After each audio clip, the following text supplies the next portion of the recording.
的學界籃球比賽已圓滿落幕。本屆賽事競爭空前激烈，共吸引了32支隊伍參賽，整體實力均有顯著提升。無論是在分組賽還是淘汰賽中，晉級難度都遠超往年。然而，本校籃球隊憑藉頑強的鬥志與團隊協作，一路過關斬將，最終成功殺入4強。在關鍵的4強賽中，全隊球員拼盡全力，雖遺憾惜敗於本屆冠軍，但同學們展現出極高的心理素質，迅速調整心態，全力以赴投入緊接而來的季軍爭奪戰，最終成功收穫季軍。這座來之不易的獎杯，凝聚了全隊上下的汗水與努力，球員們在賽場上的拼搏精神，大家有目共睹。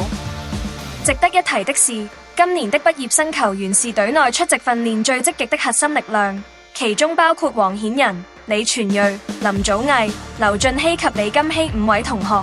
他們各自在球隊中扮演了舉足輕重的角色。隊長李全睿在日復一日的刻苦訓練中，為了球隊的整體進步，毅然從原本的得分手轉型為控球手，成功串聯全隊進攻。林祖毅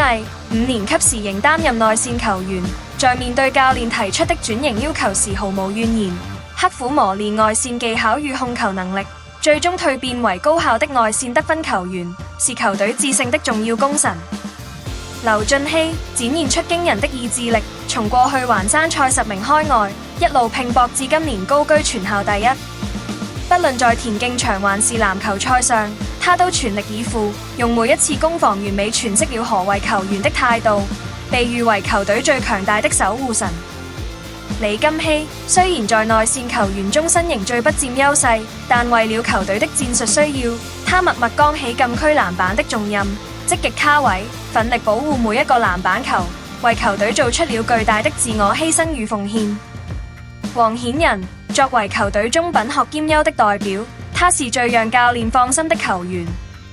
在場上總能默默且高效地完成各種艱巨的戰術任務，是球隊陣容中最令人安心的第6人。隨着學界賽事的結束，這批優秀的畢業生即將邁向中學的新旅程。校方與教練團也為他們送上最真摯的祝福，期盼他們能將在籃球場上學到的刻苦耐勞與團隊合作精神帶入未來的學習與生活中，勇往直前，